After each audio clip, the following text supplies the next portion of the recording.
নিয়ন্ত্রণ করার ক্ষমতা ছিল। বিস্ট টেমাররা বিভিন্ন প্রজাতির প্রাণীর সাথে চুক্তিবদ্ধ হয় যাতে তাদের শক্তিকে কাজে লাগাতে পারে। বিস্ট টেমাররা যুদ্ধের জন্য খুব একটা উপযুক্ত নয়, কিন্তু হিরো টিমের সদস্য হিসেবে রেইন সবসময় তার সাপোর্টিং রোলে সেরাটা দেওয়ার চেষ্টা করত এবং তার টিমমেটদের সাথে বিশ্বাস করে তুলতে চাইত। কিন্তু হঠাৎ তাকে টিম থেকে বের করে দেওয়া হয় কারণ তারা তাকে অকেজো মনে করত। সে ভেবেছিল এটি হয়তো কোনো মজা, কিন্তু এরিওস, এজেস, লিন এবং মিনার অবজ্ঞাপূর্ণ চাহনি সবকিছু পরিষ্কার করে দিয়েছিল। তাদের অপমানজনক কথা শুনে সে হতবাক হয়ে গিয়েছিল, যেখানে তারা তাকে বোঝা বলে অভিহিত করছিল। শুধু এই কারণেই যে রেইন শত্রুদের ক্ষতি করতে পারত না এবং কেবল তার টিমমেটদের জন্য সমস্যা তৈরি করত।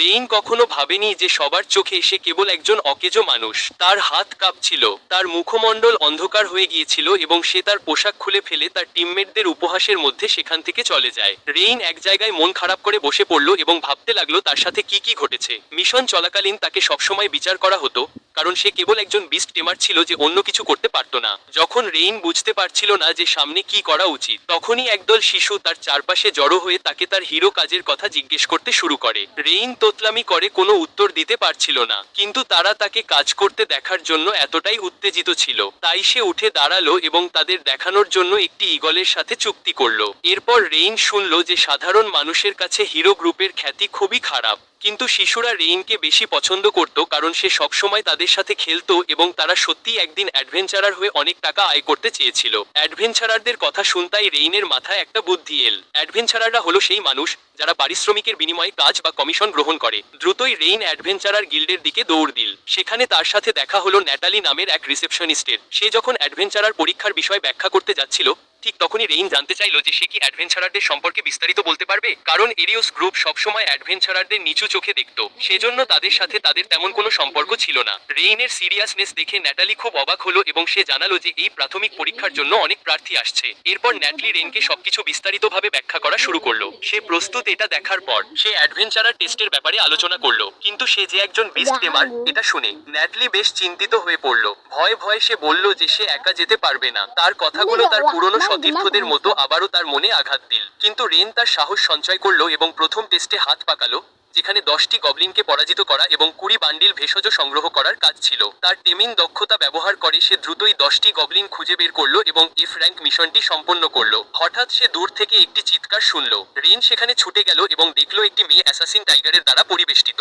কিন্তু তার ছোট ব্লেডটি টাইগারের জন্য কেবল একটি আঁচড়ের মতো ছিল। যখন টাইগারটি তার দিকে মনোযোগ দিল, তখন রেন মেয়েটিকে দ্রুত পালাতে বলল। এই মুহূর্তে তার কাছে পোষ মানানোর মতো কোনো প্রাণী ছিল না এবং আশেপাশে কোনো অস্ত্রও ছিল না। সে যখন ভাবছিল, ঠিক তখনই টাইগারের পিছন থেকে একটি মেয়ে বেরিয়ে এল। সে বেশ কয়েক মিটার লাফিয়ে উঠে অ্যাসাসিন টাইগারের পিঠে এক প্রচণ্ড আঘাত করলো, যার ফলে টাইগারটি গুরুতর আহত হলো। এক আঘাতে শত্রুকে পরাজিত করার পর সে লজ্জার সাথে ঘুরে দাঁড়ালো এবং টাইগারের পিঠে বসে পড়ল। এই গোলাপি চুলের মেয়েটির মধ্যে এক আভিজাত্য ছিল এবং তার নাম ছিল কানি। তাকে দেখে রেন বুঝতে পারল যে সে স্পিরিট ক্যাট ক্ল্যান থেকে এসেছে, যা অন্যতম শক্তিশালী এবং বিরল গোষ্ঠী। হঠাৎ মেয়েটি ক্লান্তির লক্ষণ দেখাতে শুরু করলো এবং মাটিতে পড়ে গেল।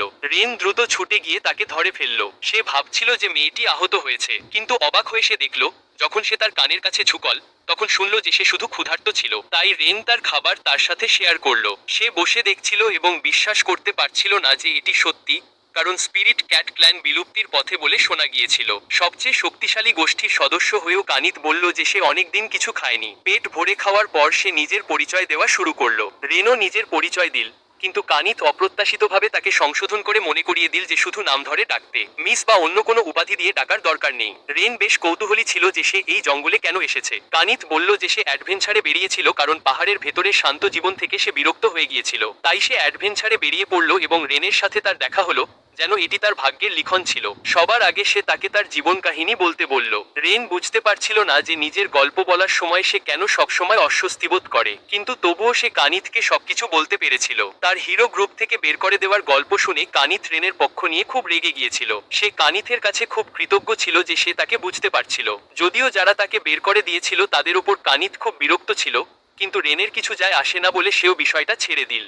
অস্বস্তিবোধ করলেও রেন হঠাৎ তার মাথায় হাত বুলিয়ে ধন্যবাদ জানালো, যা দেখে সে খুব খুশি হলো। রেন নিজেও ভাবেনি যে সে রিফ্লেক্সের বশে এমনটা করে বসবে, কিন্তু যেহেতু তার খারাপ লাগেনি সে সেটা নিয়ে আর কিছু বলল না। হঠাৎ কানিথ বাস্তবে ফিরে এল এবং কিছু বিষয় স্পষ্ট করলো। রেন মোটেও অকেজো ছিল না, বরং সে ছিল খুব শক্তিশালী এবং তার বিস্ট টেমিং ক্ষমতা ছিল অসাধারণ। মনে হচ্ছিল সে তার উপর কমান্ড করে ফেলেছে, কারণ প্রথমবার দেখেই সে বিদ্যুতের মতো এক শিরশিরানি অনুভব করেছিল। খুব সম্ভব যে সে যদি তাকে কমান্ড করতে পারে তবে পুরো স্পিরিট ক্যাট ক্ল্যানকেও কমান্ড করতে পারবে, কারণ পৃথিবীতে খুব কম মানুষই তাদের কমান্ড করতে পারত। কিন্তু ভেবে রেন বুঝতে পারলো যে এটা শুধু সবচেয়ে শক্তিশালী ক্ল্যানকে কমান্ড করার বিষয় ছিল না, বরং সে কানিথের আরও কাছাকাছি আসতে চেয়েছিল। এরপর রেন তার আঙুল কেটে সামান্য রক্ত বের করলো যাতে কানিথের সাথে চুক্তি তৈরি করতে পারে। চুক্তি তৈরি করার সময় তখনই সফল হতো যদি কানিথ স্বেচ্ছায় নিজের নাম বলতো, নয়তো তা সম্পূর্ণ হতো না। অপ্রত্যাশিতভাবে কানিথ স্বেচ্ছায় নিজের নাম বলল, যেন সে রেনের সাথে চুক্তি করতে রাজি, যার ফলে সে খুব খুশি হয়ে গেল। চুক্তি সম্পন্ন হওয়ার পর তার হাতে একটি লাল বৃত্তাকার নকশা দেখা গেল। স্বাগত জানানোর অঙ্গভঙ্গি হিসেবে দুজনে হ্যান্ডশেক করলো। কে ভেবেছিল যে রেনের মতো একজন বিস্ট টেইমার, যে এইমাত্র নিজের টিমমেট ও লক্ষ্য হারিয়েছিল, সে সবচেয়ে শক্তিশালী ক্ল্যানকে কমান্ড করতে পারবে, এবং সেটাও এত কিউট। কিন্তু ফায়ারন শহরে ফিরে যাওয়ার আগে তাদের অ্যাডভেঞ্চারার মিশন সম্পন্ন করতে হতো। হঠাৎ রেনকে খরগোশের সাথে অস্থায়ী চুক্তি করতে দেখে কানিথ ঈর্ষান্বিত হয়ে পড়ল। তবে তবুও সে এই তুলতুলে কটন র্যাবিটগুলোর মধ্যে হারিয়ে গেল। রেনকে আবার খরগোশের দলের সাথে অস্থায়ী চুক্তি করতে দেখে কানিথ আরও বেশি ঈর্ষান্বিত হয়ে পড়ল, কারণ সে ছিল খুব বেশি সময় নিচ্ছে। শুধু রেনই ছিল নাদান এবং কিছুই বুঝতে পারছিল না, যার ফলে কানিথ আরও বিরক্ত হলো। খুব অল্প সময় রেন তার অ্যাসাইন করা মিশন সম্পন্ন করলো এবং পরীক্ষায় পাশ করে ফেললো। এই কারণে ন্যাটলি তাকে এফ র্যাঙ্ক অ্যাডভেঞ্চারার কার্ড দিয়ে দিল। পাশাপাশি সে এইবারের পুরস্কার হিসেবে 50টি কপার কয়েনও দিল। সে পরামর্শ দিল যে পদোন্নতি পেলে আরও বেশি পাওয়া যাবে, এবং রেইন যেহেতু এত কম সময় পরীক্ষা শেষ করেছে, সে নিশ্চিত ছিল যে রেইনের শীঘ্রই পদোন্নতি হবে। টাকা নেওয়ার পর রেইন ক্যানেটের কাছে গিয়ে ঘোষণা করলো যে সে এখন থেকে কমিশন গ্রহণ করবে। সে সানন্দে রাজি হয়ে গেল এবং তাকে পুরোপুরি সমর্থন করলো। হঠাৎ এক অভদ্র লোক তাদের কাছে চলে এল। সে দেখল যে ক্যানেট বিরল স্পিরিট ক্যাট ক্ল্যান থেকে এসেছে এবং সে বেশ আগ্রহী হয়ে উঠল। সে ঠান্ডা গলায় উত্তর দিল, যা তাকে আরো উত্তেজিত করে তুলল, এবং সে তাকে ড্রিঙ্কসের জন্য আমন্ত্রণ জানাতে শুরু করলো। তারপর সে ক্যানেটের সামনে রেইনকে ছোট করা শুরু করলো, যা শুনে ক্যানেটের ভ্রু কুঁচকে গেল। যখন সে সেই সুদর্শন ছেলেটির কথা উল্লেখ করলো যার সাথে তার এইমাত্র দেখা হয়েছে, সে কোনো দ্বিধা করল না, নিজের বিড়ালের লোম ফুলিয়ে নিল। সে তাকে তিরস্কার করলো এবং সবাইকে ঘোষণা করে দিল যে রেইনই তার মাস্টার, যে তাকে আদেশ দেয়। সে অবাক হয়ে গেল এবং জোরে হাসতে লাগলো, কারণ স্পিরিট ক্যাটের মতো শক্তিশালী ক্ল্যানকে কে আবার আদেশ দিতে পারে? মেয়েটিকে নিয়ে অতিরঞ্জিত কথা বলা এবং রেইনকে একজন সাধারণ স্ট্যামারার বলে সে বিদ্বেষপূর্ণ হয়ে উঠল এবং ক্যানেটকে বাজি রেখে রেইনকে চ্যালেঞ্জ করতে চাইল। যদিও রেইনকে নিয়ে অনেক গুজব ছিল এবং সে যদি এই লড়াই এড়িয়ে যেতে চাইতো তবে তা ক্যানেটের সাথেও সমস্যা তৈরি করত। তাই রেইন সব বাজি রেখে ঝুঁকি নিল। অপ্রত্যাশিতভাবে লড়াই শুরুর কয়েক সেকেন্ডের মধ্যেই সে ওই গুন্ডাকে সহজেই হারিয়ে জিতে গেল। কিছু বুঝে ওঠার আগেই যা হওয়ার তা হয়ে গেল।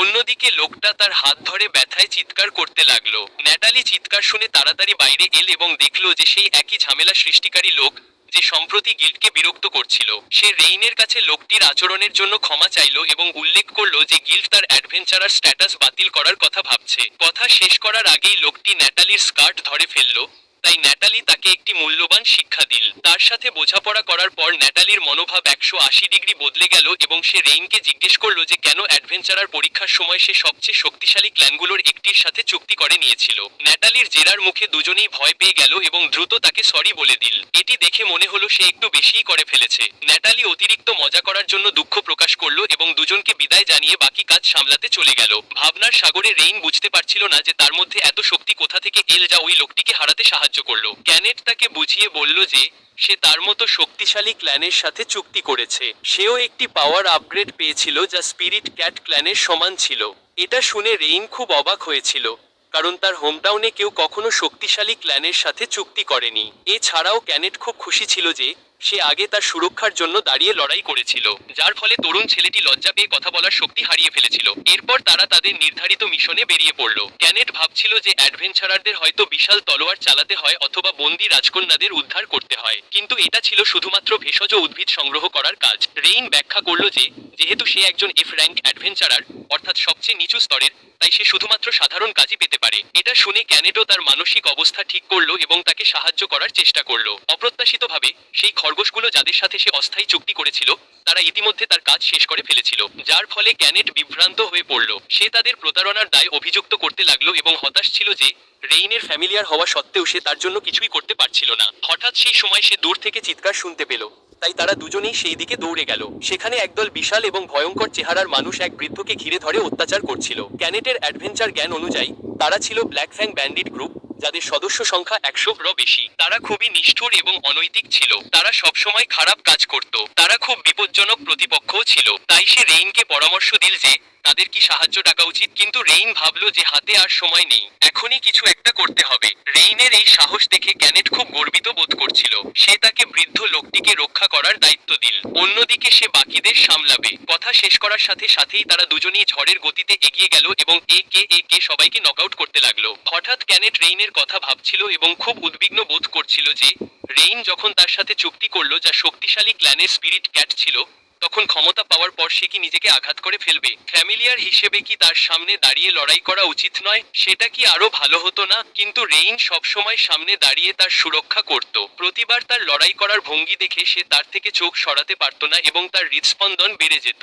ব্যান্ডিটদের সাথে লড়াইয়ের পর রেইন অবাক হয়ে গেল যখন সে দেখল ক্যানেটের মুখ টমেটোর মতো লাল হয়ে আছে, যার ফলে সে দ্রুত কিছু ব্যাখ্যা করতে লাগলো এবং প্রসঙ্গ বদলে দিল। বৃদ্ধ ব্যক্তিটিও এসে তাদের দুজনকে ধন্যবাদ জানালো। রেইন ভাবছিল যে একজন ব্যবসায়ী হওয়া সত্ত্বেও বৃদ্ধের সাথে কোনো প্রহরী কেন ছিল না, কিন্তু বৃদ্ধ উত্তর দিল যে সে তাদের ভাড়া করেছিল, কিন্তু ঝামেলা শুরু হতেই তারা পালিয়ে গিয়েছিল। তারা তার জীবন বাঁচিয়েছিল। তবুও বৃদ্ধ রেনকে মনে করিয়ে দিল যে ব্ল্যাক ফ্যাংস তাদের কমরেডদের মৃত্যুর প্রতিশোধ নিতে ফিরে আসবে। তাকে সতর্ক থাকার কথা বলল। সে ভাবছিল যে রেন ভয় পেয়ে পালিয়ে যাবে। অপ্রত্যাশিতভাবে সে তাদের আস্তানায় গিয়ে সবাইকে ধরার কথা বলল, কারণ সে জানত যে এই গ্যাং সদস্যরা অত্যন্ত হিংস্র এবং প্রতিহিংসাপরায়ণ। তাদের আটক না করলে শহরের মানুষ তাদের শিকার হবে। রেন একটি ছোট কাঠবিড়ালির সাহায্যে তাদের আস্তানা খুঁজে বের করেছিল। ইতিমধ্যে কানিথ নিজের ওপর হতাশ বোধ করছিল।